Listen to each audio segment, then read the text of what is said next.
Happy 2024, everyone! Now that 2023 is over, I want to take a little time to talk about my favorite music that came out in the last year.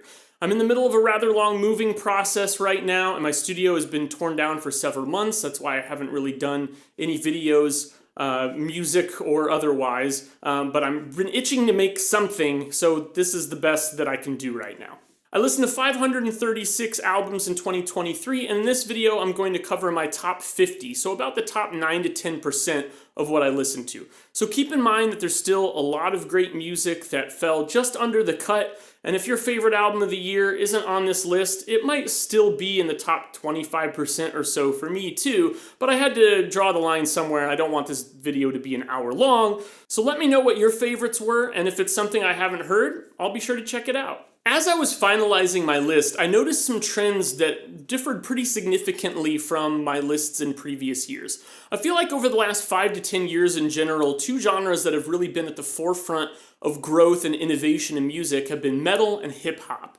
There's just a ton that you can do within those genres, and artists have really been pushing the boundaries there. But surprisingly, there's not a lot of metal or hip-hop in my list. Not that there weren't some great releases in those genres, but I didn't feel like they were particularly innovative and didn't really blow me away from a songwriting or compositional standpoint. There's a lot more pop, R&B, singer-songwriter, and alternative rock on my list than there usually is. And while I don't feel like all the artists in these genres are really innovating either necessarily, I sense a much stronger songwriting focus. And for me, that's what it's all about, is songwriting. You don't have to be 100% original stylistically to write a great song, and if you can fill up an album with great songs, that's enough to set you apart in my mind. Kicking off the list at number 50, we've got Sophia Cesis with Madres. Sophia Cesis is a Peruvian electronica artist, and this album manages to be dancey while still being introspective and ethereal. Number 49 is Forest Swords, Bolted. This is another electronica record, less dancey though, and more about thick, cold soundscapes with some elements of ambient and noise included. Number 48 is Tirja with Trip 9 Love, ... Kind of a weird album title. Tirja is an English musician, and this is yet another electronica album, but with more of a vocal focus. I really love the way the lo-fi piano melodies mix with the dry, front and center vocals and the flurrying beats. It's a really unique sound and production style. Number 47 on my list is Phaeton Canaan with the album After Poem. My apologies if I'm not pronouncing that correctly. This album blends classical, ambient, electronica, just a ton of compositional and production styles all into one sound. It's not very beat-driven at all, just beautiful, tense, and captivating instrumental compositions using a ton of different instrumentation. Number 46 on my list is Portrayal of Guilt's new album, Devil Music. This is a really interesting and fresh metal record. The first half of the album is 5 tracks in a doomy black metal kind of sound that dips into various other metal subgenres, and then the last half is those same 5 tracks again, but reimagined using orchestral string arrangements instead of guitars.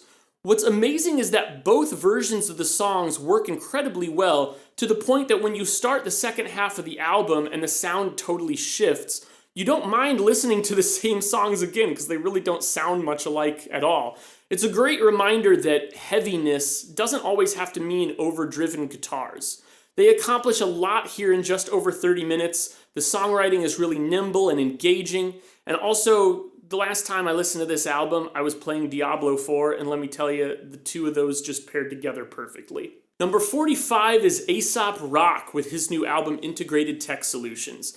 Asop Rock never disappoints. In my opinion, he's one of the sharpest lyricists in hip-hop, and this album is another great example of his witty, satirical approach to music. It's fun, but it still makes you think, which is a rare combination. Number 44 is George Clanton with his new album, Ooh Rap Aya. Not really sure what the album title means. I should probably look into that. George Clanton is a vaporwave, chillwave, synth pop artist, and what I loved about this album is that there's as much a focus on memorable melodies as big synth pads and beats. At number 43, we've got Billy Woods and Kenny Seagull with Maps. This album is showing up on a lot of lists, and deservedly so. It's hip-hop that focuses on flow and lyricism above hooks, and I love the mid-rangey, sample-based beats, which remind me at times of some of my favorite hip-hop artists like MF Doom and Wu-Tang Clan. At number 42, we've got Gran Chatton, Chaos for the Fly. Gran Chatton is the singer for the Irish rock group Fontaines DC, and his first solo album finds him taking more of a singer-songwriter approach with varied instrumentation and great personal lyricism. Number 41 is Corin Bailey Ray's album Black Rainbows. This album is all over the place in the best way. It's got lush R&B tracks, fuzzed out rock tracks, an 8.5-minute sprawling dance pop epic that devolves into noise, and somehow it all works because there's just so much feeling and purpose behind all these songs. At number 40, I've got Feeble Little Horse, Girl with Fish. This is fuzzy indie rock from Saddle Creek, one of my favorite current record labels. Just good songwriting and a great sound. Number 39 is Liturgy, 93696. Liturgy is a metal band that really defies description. There's a core of black metal with hints of glitchy noise rock like you'd get from a Boredom's record. This is an album you can really get lost in. It's long. I love that underneath that distorted guitar, there's a lot of clean instrumentation that elevates the melodies and complements the kind of Baroque religious elements that appear throughout the album. Number 38 is JPEG Mafia and Danny Brown, Scaring the Hoes. I like JPEG Mafia and Danny Brown on their own, but I've never been super fans of either. And on this album, I found that I liked their styles together much better than I do individually. It makes for a fun, fast-moving, and somewhat experimental hip-hop record that never goes stale. I also really like Danny Brown's new album from this year, Quaranta, but it didn't quite make this cut. Number 37 is Pale Hound with their new album, Eye on the Bat. Great indie singer-songwriter rock with confessional storytelling lyrics that balance vulnerability and confidence in a really endearing way. Also, there's just some great guitar lines on this album. Number 36 is Caroline Polachek, Desire I Want to Turn Into You. Caroline Polachek is great at making pop music that feels familiar and comfortable, but still adventurous. The songwriting and particularly the vocal performances are just really great here. Number 35 is Bridget May Power, Dream from the Deep Well. Bridget May Power is an Irish singer-songwriter, and this album has an ethereal folk blend that I loved the sound of, and this is just a terrific batch of songs. At number 34, I've got Alpha Mist with Variables. Alpha Mist is an experimental jazz artist from London, and while the album definitely has a jazz focus, it blends elements of hip-hop, R&B, and rock in a way that really ropes me in. I love the arrangements and the variety in the instrumentation and the way that it's able to explore multiple genres while still feeling cohesive. Number 33 is Complete Mountain Almanac with their self-titled record. This is a really cool artsy folk concept album where each track represents a month of the year. Really sharp production from the Dessner brothers and songwriter/vocalist Rebecca Carriord with lyrics from Jessica Dessner. Number 32, I've got the Chemical Brothers' new album, For That Beautiful Feeling. The Chemical Brothers are a classic British electronica group. This is their 10th album, and it's just them doing what they do best. I still feel like they are at the top of their game. Number 31 is Cleo Soul's new album, Heaven. Cleo Soul is a British soul singer-songwriter, and she released 2 albums in September of 2023, Heaven and Gold, and this is the one that really stuck out to me. Great collection of songs. Number 30 is jfdr's Museum. jfdr is an art pop singer-songwriter from Iceland. This album is gorgeous. The tracks feel lush and full at the same time that they feel delicate and sparse. It's a really cool balance that's difficult to achieve from a songwriting and production standpoint. Number 29 is Debbie Friday's album Good Luck. This is the debut album from the Canadian electronic musician Debbie Friday. It won the Polaris Music Prize, and it's just a great, aggressive electronica sound. It's sinister, it's confident, it's cocky, and where I feel like sometimes electronica artists can get so lost in the production aspect of what they're doing that the songwriting takes a backseat, Debbie Friday doesn't fall into that trap. Number 28 is the new Sampha album, Lahai. Since his debut album in 2017, Sampha has been a guest vocalist on a lot of other artists' songs, and I always love his voice when it pops up, so I was excited to finally get a second LP from him. And this one does not disappoint. It's soulful, it's glitchy, and there's just a lot of intent and thought put into these tracks. Number 27 is Sweeping Promises, Good Living is Coming for You. The first thing you're likely to think when you put this album on is, why does it sound like it was recorded in a shoebox? At least that's what I thought. But once I got a few tracks in, I got past that sound and realized that it was an intentional creative decision that complements the songs. This is an indie rock, post-punk album that pulls from the intensity of classic punk acts like X-Ray Specs and Bikini Kill, as much as the kind of twee, new wave attitude of the B-52s and the Go-Go's. At the heart of these songs, they're just really well written and they come together to make a special, unique album. 26 is Mandy Indiana, I've Seen a Way. This is an experimental noise rock group from the UK, but the vocals are in French. I just love good noisy rock, not much more to say. Number 25, we're at the halfway point now with Miss Grit's Follow the Cyborg. This is the debut album from Margaret Sohn, who goes by Miss Grit. It's indie pop, indie rock with a great combination of clean electronic textures, a little bit of noise and attitude, and terrific vocal melodies. Number 24 is Parano, After the Magic. Parano is a South Korean shoegaze act. These songs are long, sprawling, glittery, and sometimes actually kind of harsh in the brightness and texture, but overall really lovely. Number 23 is Zack Bryan with his self-titled album.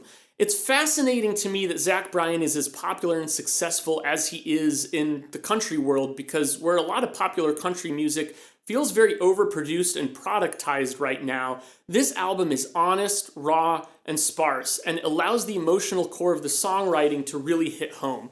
I wasn't overly familiar with Zack Bryan before hearing this album, but it made me a fan. Number 22 is the next new album, Travel. This album is hard to describe, which is one of the things I love about it. Wikipedia labels them as an Australian avant-garde jazz trio, and I don't think I could really do much better than that. This album is 4 tracks that average at 19 minutes apiece, and between the piano, double bass, and drums, there is definitely a jazz foundation, but there are other percussive elements and textures that weave in and out of these compositions and don't make the album feel that jazzy. I love the way these tracks evolve over their long run times. Number 21 is Juni Habel with Carvings. Juni Habel is a Norwegian singer-songwriter. There's kind of a lo-fi folk element to this album that I think fans of Adrian Lenker and Big Thief would really enjoy. I loved the songwriting and the mood on this one. Number 20 on my list is the new Paramore album, This Is Why. I wasn't into Paramore much when they were first getting big in the 2000s. They weren't really my style, but over the last 2 or 3 albums, as they've shifted into this kind of new wave inspired sound, I've really started falling in love with them as a band, and I've gained an appreciation for their older stuff too. I know that it was released as a single in 2022, but regardless, the title track from this album is easily one of my favorite songs of the year. I could just listen to it on repeat. This band has always had great vocal, drum, and guitar chops, but as they take those skills and evolve their sound into more diverse rock territory, I just become more and more impressed by them. Number 19 is the new Youth Lagoon album, Heaven is a Junkyard. Trevor Powers is back as Youth Lagoon for his first album under that moniker in 8 years, and this one does not disappoint.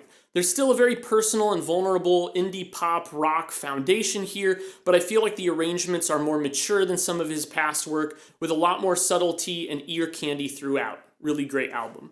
Number 18 is the new Pile album, All Fiction. Pile is an indie rock, noise rock band from Boston. I love the dark and mysterious vibe that this album has, topped off by the vocalist's terrific, dramatic voice, which is cleaner and more melodic than a lot of bands you'd hear with this kind of sound. Number 17 is Young Fathers with their album Heavy Heavy. Young Fathers is another band that is impossible to confine to one particular genre. They're rock, they're hip-hop, they're pop, in a similar way that artists like TV on the Radio and Genesis Owusu achieve all those things, but in a much more intense way. They're doing some really innovative stuff, but keeping songwriting and emotional conveyance at the forefront of what they do. Number 16 is Lanterns on the Lake, Versions of Us. Just great atmospheric indie rock with elements of post-rock. I love the songs here. There's just not much else to say. Number 15 is Lana Del Rey, Did You Know That There's a Tunnel Under Ocean Boulevard? I love how Lana Del Rey has continued to get artsier and more sparse in her songwriting. There's not a ton of percussion here. There's some occasional electronic elements, but mostly it's just spacious piano, giving room for Lana's continually improving vocals to shine. Lana has basically tricked the mainstream into following her down this rabbit hole of Baroque chamber pop with gospel tinges. And you know what? I respect that. And I enjoy the musical outcome of it more than I do most of her earlier stuff. At number 14, I've got Leela Moss, Internal Working Model. Leela Moss is a singer who has worked with a lot of artists you probably heard of, but if you haven't heard her solo stuff, check it out. This album alone has guest spots from Gary Newman, Ginny Beth, and Danny Harrison. And while I feel like synth pop isn't a great descriptor for this record, it is very synth driven, but there's a darkness to it that I find really alluring. Number 13 is Cowboy Junkies with Such Ferocious Beauty. Cowboy Junkies have been around for like 40 years now. They have nothing left to prove, but on this album they really show that they're at the top of their game. Terrific alt-country, folk rock songwriting, the production and performances are top-notch, no frills, no BS. At number 12 on my list, I've got Lankum with their album False Lankum. Lankum is an Irish folk band, but also so much more than that. This album takes the beauty of Irish folk music, but adds these dark, droney textures that you'd get from like a recent Swans album or an Earth album. It's a combination of styles and sounds that work incredibly well together. This album is long, but it's gripping front to back. Number 11 is Emiliana Torini and the Colorist Orchestra, Racing the Storm. Emiliana Torini is an artist from Iceland, and while some of her past work has strong folk leaning, this album with the Colorist Orchestra has much more of an art pop vibe. Bright, rich instrumentation with a lot of layers, full of melody and texture, and Emiliana's vocals are really enticing. All right, cracking the top 10. We've got at number 10, Olivia Rodrigo with Guts. The world may see Olivia Rodrigo as a pop artist, but this is really more of a rock record. Are the lyrics kind of juvenile? Sure, but I would argue that juvenile lyrics about toxic on-again, off-again relationships, self-doubt, social anxiety, if done well, are some of the more relatable lyrics because every adult had to go through adolescence to get where they are. But I digress. What really matters here is that this is a solid collection of songs with great melodies and thoughtful production. The haters can be as cynical as they want, but I, for one, am excited to see pop music getting a rock edge, and a lot of these songs just stick with me. At number 9, I've got Noel Gallagher's High Flying Birds, Council Skies. This is my favorite collection of songs that the ex-Oasis songwriter has done since Oasis broke up. The arrangements are lush, and Noel's vocals really soar. This guy just has such a knack for taking a melody and a chord progression in places that you weren't expecting them to go, but somehow make perfect sense once you get there. It makes for an engaging and unpredictable listen, even when the presentation is very comfortable and familiar. Number 8 on my list is Rat Boys, The Window. Great indie rock songwriting, it's twee and charming, but it's also explosive. A lot of great guitar riffs and memorable tunes that stuck with me. Number 7 is the new Bully album, Lucky for You. A little similar to the previous Rat Boys entry, but Bully goes much harder in the alt-rock grunge direction. This is hard-hitting guitar, bass, drums, vocals, but there's enough nuance in the production that it doesn't feel one-dimensional even if it's not revolutionary. Alicia Bognano's vocals are terrific, balancing a Courtney Love-esque rasp while staying on pitch and cutting through the mix with power and clarity. This album is a reminder to me that songwriting is key. You don't have to reinvent the wheel if you've got a great batch of songs, and that's what Bully has here. Number 6, Sunny War, Anarchist Gospel. Sunny War describes herself as a folk punk musician, but there's a lot more than that going on Anarchist Gospel. There's blues, there's rock, singer-songwriter vibes, and it all melds together wonderfully. These songs just blew me away from the first time I heard them in early 2023, and I kept coming back to them throughout the year. At number 5, I've got the new Sufjan Stevens album, Javelin. This is all the qualities I love about Sufjan's music rolled into one tight, balanced 42-minute album. It's got the Elliott Smith-esque hushed double-track vocals and delicate acoustic guitar. It's got the lush arrangements that come in smoother than ever, choirs, and subtle, tasteful electronic components. It's a rich album that never feels heavy-handed. It's both vulnerable and confident. A couple of descriptors I've used on previous albums on this list. I think that's just a great, striking combination. And on top of that, these songs are just well-written and relatable. Top-notch release from Sufjan here. Number 4, I've got Allison Russell's The Returner.